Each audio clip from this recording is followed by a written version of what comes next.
बुरा सपना। शेख चिल्ली की कहानी। बेटा शेख, क्या तुमने दोबारा वही सपना देखा? शेख चिल्ली की चिंतित मन ने उससे एक सुबह पूछा। तुम पूरी रात बेचैन रहे और करवटें बदलते रहे। शेख चिल्ली ने अपना सिर हिलाया और फिर अपनी बहू को अम्मी के गले में डाला। अम्मी ही तो उसका पूरा परिवार थी। आज मैं तुम्हें हकीम जी के पास ले चलूंगी, अम्मी ने कहा। इंशाअल्लाह वो तुम्हारे इन खराब सपनों का खात्मा कर देंगे। हकीम ने बड़े धैर्य से शेख चिल्ली की कहानी को सुना। कई रातों से शेख चिल्ली को एक बुरा सपना आ रहा था, जिसमें वो खुद एक चूहा होता था और गांव की सारी बिल्लियां उसका पीछा कर रही होती थी। जगने के बाद भी बड़ी मुश्किल से ही शेख चिल्ली अपने आप को यह समझ पाता था कि वो एक चूहा नहीं बल्कि एक लड़का है। मेरे बच्चे को यह तकलीफ क्यों है? शेख की मां ने हकीम से पूछा। जब वो छोटा था तो एक जंगली बिल्ली ने मेरे बचने से पहले उसे जोर से नोचा था। क्या वो उसी सपने को बार बार देखता है? शायद, हकीम ने कहा, पर आप इसकी ज्यादा परवाह न करें। खराब सपनों की बीमारी जल्दी ही ठीक हो जाएगी। बेटा शेख, आज से हर शाम को तुम मेरे पास दवा के लिए आना और यह मत भूलना कि तुम एक चूहा नहीं बल्कि एक खूबसूरत नौजवान हो। यह सुनकर शेख का चेहरा मुस्कान से खिल उठा। हर शाम हकीम बीतबाप के इस लड़के से कोई 1 घंटा बातचीत करते थे।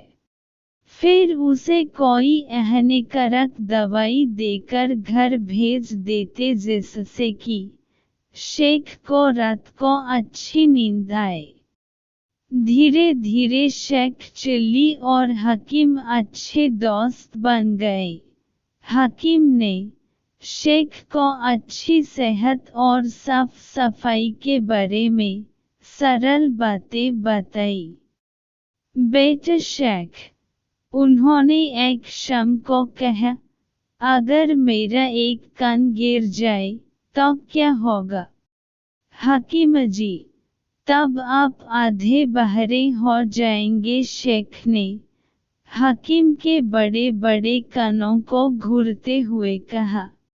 ठीक फरमाया, हकीम जी ने कहा, और अगर मेरा दूसरा भी कान गिर जाए तो फिर आप अंधे हो जाएंगे, हकीम जी, शेख ने कहा।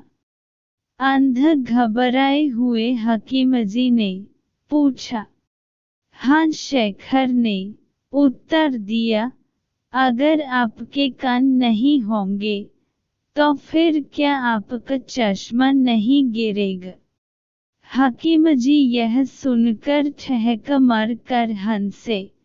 तुम ठीक कहते हो शेख बेटा, उन्होंने कहा। इसके बारे में तो मैंने कभी सोचा ही नहीं था। धीरे धीरे शेख के खराब सपने बंद हो गए कि वो एक चूहा है। इस बात को सपने में उसने कल्पना करनी बंद कर दी। एक दिन हकीम का एक पुराना दोस्त उनसे मिलने के लिए आया। शेख से बाजार से कुछ गर्म जलेबियां लाने के लिए कह गया। वो बस निकल ही रहा था कि उसे कुछ फीट की दूरी पर एक बड़ी बिल्ली दिखाई दी। हकीम जी, मुझे बचाइए। शेख हकीम जी के पीछे छिपकर गिर गया। मेरे बेटे, अब तुम चूहा नहीं हो, क्या तुम्हें यह पता नहीं है? मुझे अच्छी तरह पता है।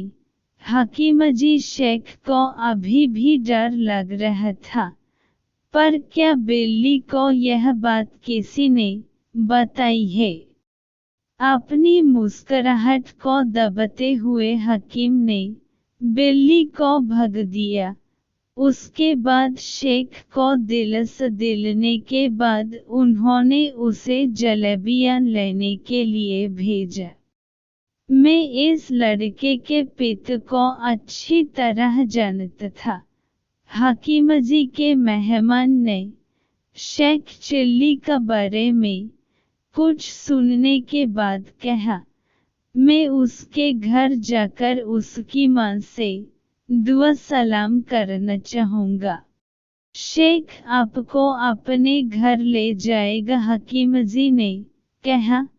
कुछ करारी जलेबी खाने के बाद और कहवा पीने के बाद शेख और मेहमान शेख के घर की ओर चले। क्या यह सड़क सीधे तुम्हारे घर को जाती है? नहीं, शेख ने कहा। मेहमान को कुछ आश्चर्य हुआ। मुझे लगा यह जाती होगी। उन्होंने कहा, नहीं, यह सड़क मेरे घर न हो जाती है। शेख ने कहा। फिर वो कहाँ जाती है? मेहमान ने पूछा। वो कहीं भी न हो जाती है, शेख ने शांत भाव में उत्तर दिया। मेहमान उसकी ओर घूरने लगा। बेटा, इससे तुम्हारा क्या मतलब है? जनाब, शेख ने शांति से कहा, सड़क भला कैसे जा सकती है? उसके पैर तो होते नहीं है। सड़क तो एक बेजान चीज है। वो जहाँ पर है वहीं पड़ी रहती है। परंतु हम इस सड़क से मेरे घर तक जा सकते हैं। आपकी मेहमान नवाजी करके मुझे और अम्मी को बहुत खुशी होगी। शेख की निष्कपटता से उस उम्र दराज इंसान का दिल पसीज गया। कुछ सालों बाद शेख चिल्ली उसका दामाद बना।